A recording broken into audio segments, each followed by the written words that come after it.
Welcome back. సంగారెడ్డిలో TPCC working president Jaggareddy ఆధ్వర్యంలో జై బాపు, జై భీమ్, జై సంవిధాన్ ర్యాలీ ఘనంగా నిర్వహించారు. సంగారెడ్డి పట్టణంలోని ఐపీ నుంచి పాత బస్టాండ్ అంబేద్కర్ విగ్రహం వరకు కాంగ్రెస్ కార్యకర్తలు, నాయకులతో భారీ ర్యాలీ నిర్వహించారు. ఈ రోజు మనం స్వేచ్ఛగా జీవిస్తున్నామంటే దానికి కారణం అలాంటి చట్టాలను, రాజ్యాంగాన్ని తీసుకొచ్చిన మహానీయుడు అంబేద్కర్ అని జగ్గారెడ్డి అన్నారు. ఆర్థిక స్వేచ్ఛ, భద్రత, స్వతంత్రంగా స్వేచ్ఛగా జీవిస్తున్నారంటే అంబేద్కర్ రాసిన రాజ్యాంగమే కారణమన్నారు. అలాంటి అంబేద్కర్ను అవమానిస్తారా? బీజేపీ నేతలు క్షమాపణలు చెప్పారా అంటూ నిలదీశారు. బీజేపీ నేతలు క్షమాపణలు చెప్పే వరకు కాంగ్రెస్ వదిలిపెట్టదని జగ్గారెడ్డి పేర్కొన్నారు. సంగారెడ్డి టౌన్లో కార్యక్రమాన్ని ర్యాలీ దాదాపు 3 కిలోమీటర్లు ర్యాలీ చేయడం జరిగింది. ఈ ర్యాలీ యొక్క ముఖ్య ఉద్దేశము మీరందరూ కూడా చూసిరు. మన పార్లమెంట్లో 2 నెలల కింద జరిగిన పార్లమెంటు ప్రజలందరూ చూస్తున్నారు. ప్రధానమంత్రి మోడీ గారు కూడా పార్లమెంట్లో ఉన్నారు. ప్రతిపక్ష నాయకుడు రాహుల్ గాంధీ గారు కూడా పార్లమెంట్లోనే ఉన్నారు. యావత్ దేశంలో అన్ని రాజకీయ పార్టీలు పార్లమెంట్లోనే ఉన్నారు. మరి ఆ సందర్భంలో ఈరోజు మనము స్వేచ్ఛగా జీవిస్తున్నాము అని అంటే అలాంటి చట్టాలు తీసుకొచ్చిన ఈ భారతదేశంలో ఢిల్లీ 1700 కిలోమీటర్ల దూరం ఉన్న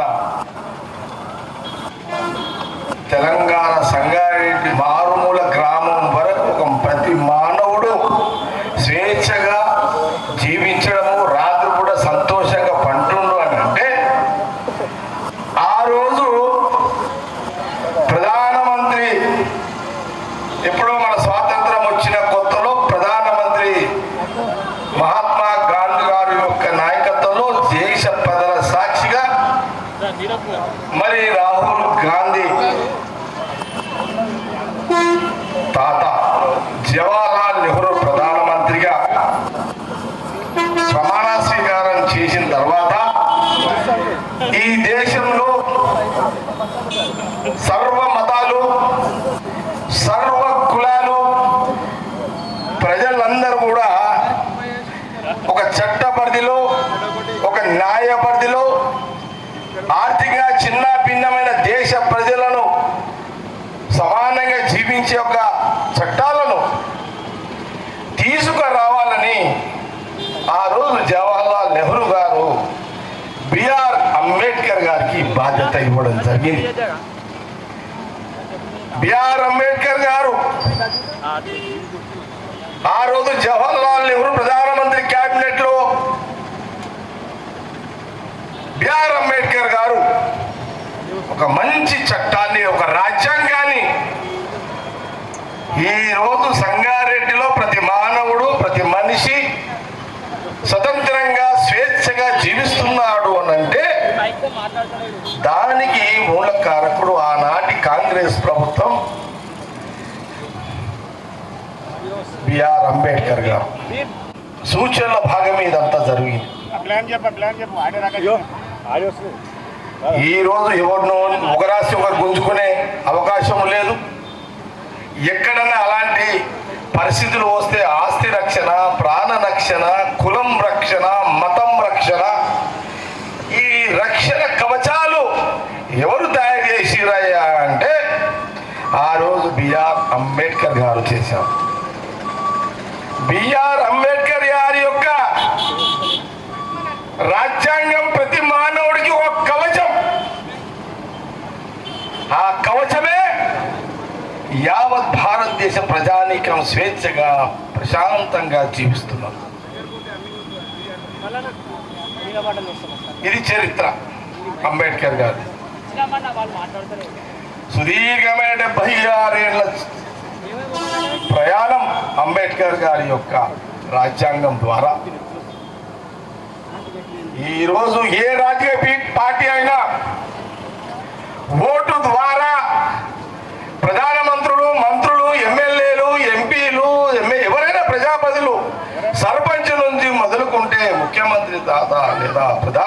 వరకు ఒక ఓటు, ఒక మానవుని యొక్క ఓటే ఈరోజు ప్రతి మనిషిని కాపాడుతుంది. ఇదే బిఆర్ అంబేద్కర్ గారు ఈ రాజ్యాంగంలో పెట్టడం జరిగింది. ఒక్కొక్క ఓటు వేసినా, ఇంకో ఓటు వేసినా, గెలిచిన ఎమ్మెల్యే ముఖ్యమంత్రిని ప్రశ్నిస్తుంటాడు ఒక ఓటరు. అలాంటి స్వేచ్ఛ చట్ట పరిధిలో, న్యాయ పరిధిలో బిఆర్ అంబేద్కర్ గారు రాజ్యాంగాన్ని మన ముందు పెట్టడం జరిగింది. ఇది నిజం.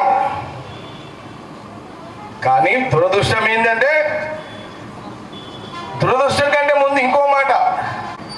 అమిత్ షా హోమ్ మినిస్టర్ అయినా అది రాజ్యాంగ చలవదు. ఆయన యొక్క ఆ రాజ్యాంగ ఆ చట్టంతో నువ్వు ఓటు ద్వారా ఒక ఎంపీవి, ఒక ప్రైమ్ మినిస్టర్వి, ఒక హోమ్ మినిస్టర్వి ఈరోజు బీజేపీ కేంద్రంలో పరిపాలిస్తుంది అంటే ఓటు హక్కు. ఆ ఓటు హక్కే రాజ్యాంగం. ఆ రాజ్యాంగం బిఆర్ అంబేద్కర్ గారు. అలాంటి మహానుభావుని, అలాంటి పుణ్య పురుషుణ్ణి నిండు సభలో, పార్లమెంట్లో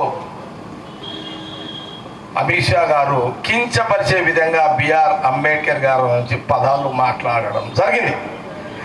ఇమీడియట్లీ అమిత్ షా గారు మాట్లాడిన వెంటనే ప్రధాన ప్రతిపక్ష పార్టీ కాంగ్రెస్ పార్టీ ప్రధాన ప్రతిపక్ష నాయకుడు రాహుల్ గాంధీ గారు, అమిత్ షా గారు, మీరు బేషరత్తుగా అంబేద్కర్ గారి రాజ్యాంగాన్ని అవమానపరిచే విధంగా మాట్లాడినందుకు బేషరత్తుగా దేశ ప్రజలకు పార్లమెంట్ సాక్షిగా క్షమాపణ చెప్పుమని ఘంటాపథంగా పార్లమెంట్లో గొంతు విప్పి మాట్లాడిన రాహుల్ గాంధీ గారు.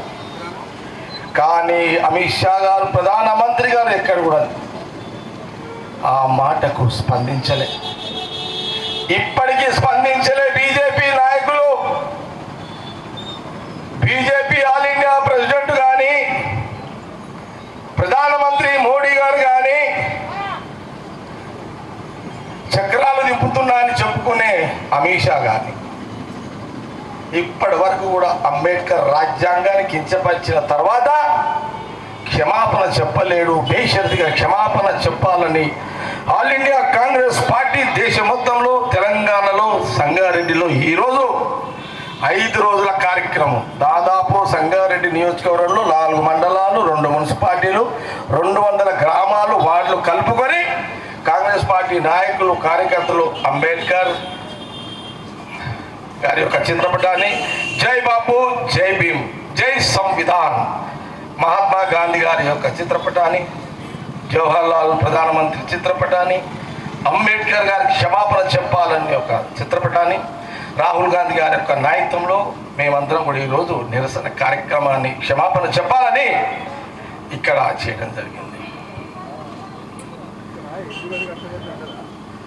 ఆయన అన్నాడు, क्या भगवान है क्या अंबेडकर अన్నాడు. अंबेडकर भगवान है क्या? इतना अंबेडकर अवमान करके आप पार्लियामेंट में आप तो भाषण दिए हैं. कांग्रेस पार्टी राहुल जी बोल रहे हैं आप बेशर्त माफी मांगो संविधान को, अंबेडकर जी को. अगर आप ही नहीं मांगेंगे हम तो लड़ते रहेंगे. राहुल जी का बात यह है कि जब तक अमित शाह, प्रधानमंत्री मोदी जो संविधान अंबेडकर जी को माफी नहीं मांगे तक राहुल जी लड़ेंगे. राहुल के साथ हम भी लड़ेंगे.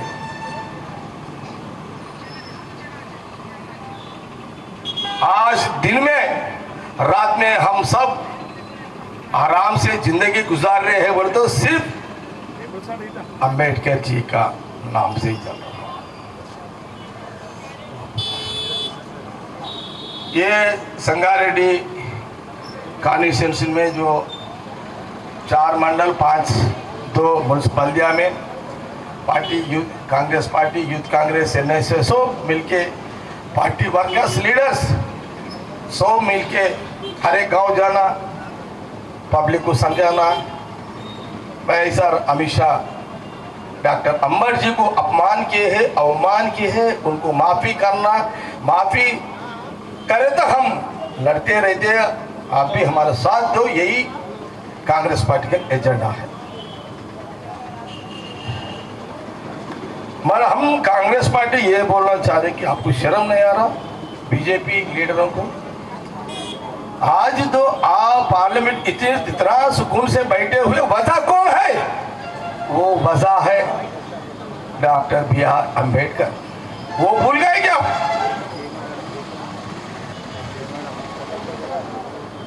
कांग्रेस पार्टी एक ही सिद्धांत रहता, या हिंदू मुस्लिम क्राइस्तव सिख हर मजहब के सो भाइयां मिलके रहना, वही कांग्रेस पार्टी है।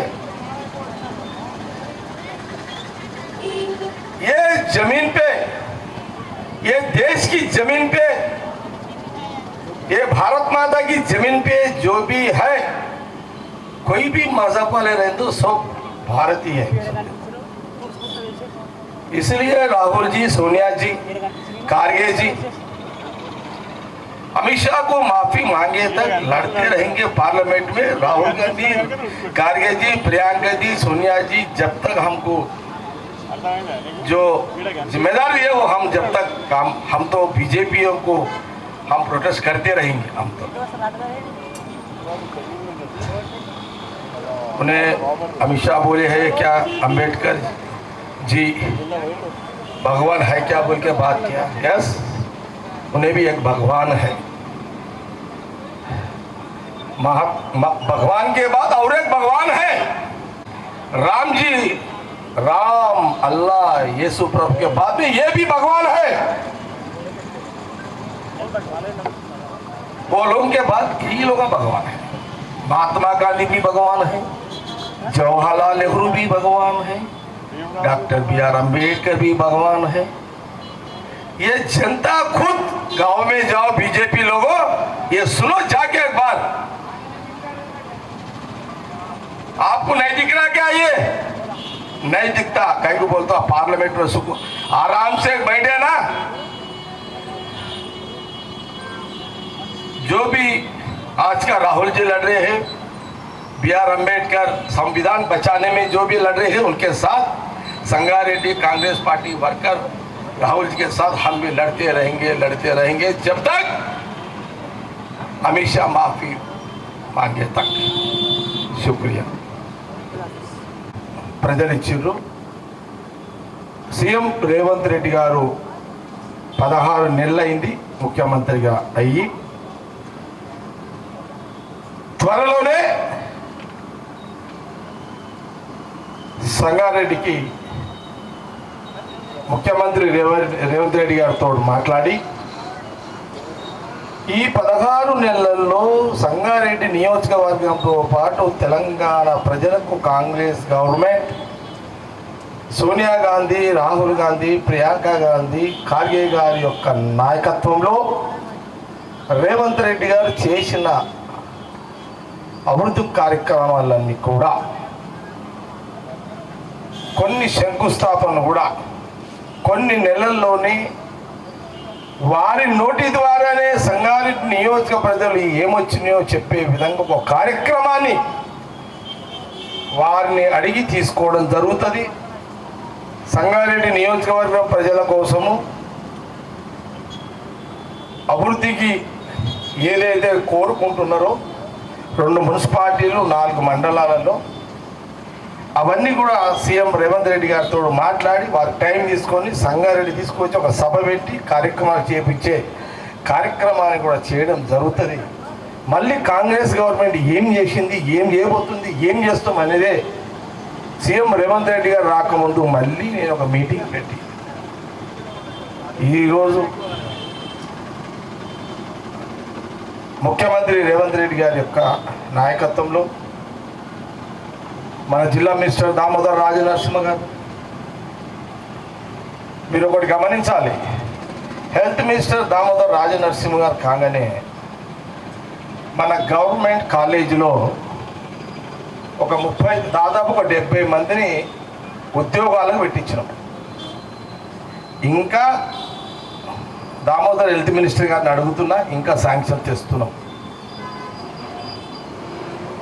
అట్లాగే ఈరోజు రాష్ట్రంలో మిగతా కాంగ్రెస్ మినిస్టర్స్ అందరు కూడా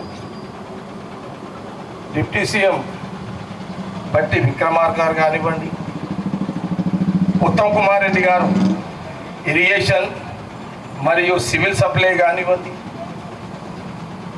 ఇండస్ట్రియల్ మినిస్టర్ శ్రీధర్ బాబు గారు నిర్మల, ఆమె ఐఏసీ చైర్మన్, ఇక్కడికి కూడా ఇండస్ట్రీస్ తీసుకురావాలని నేను శ్రీధర్ బాబు గారిని సీఎం గారిని కూడా కోరడం జరిగింది.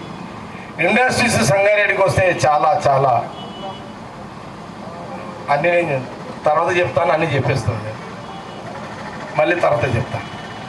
రెవెన్యూ మినిస్టర్ పొంగులేటి శ్రీనివాస్ రెడ్డి గారు, మా ఇన్ఛార్జ్ మినిస్టర్ కొండా సురేఖ గారు, సీతక్క గారు, జూపల్లి కృష్ణారావు గారు, తుమ్మల నాగేశ్వర గారు, అందరినీ కూడా మినిస్టర్లను కూడా స్టెప్ బై స్టెప్ తీసుకొస్తా. అప్పుడు చెప్తా ఏమేమి చేస్తాను. ఈరోజు జై బాపు, జై భీమ్, జై సంవిధాన్, జై భీమ్.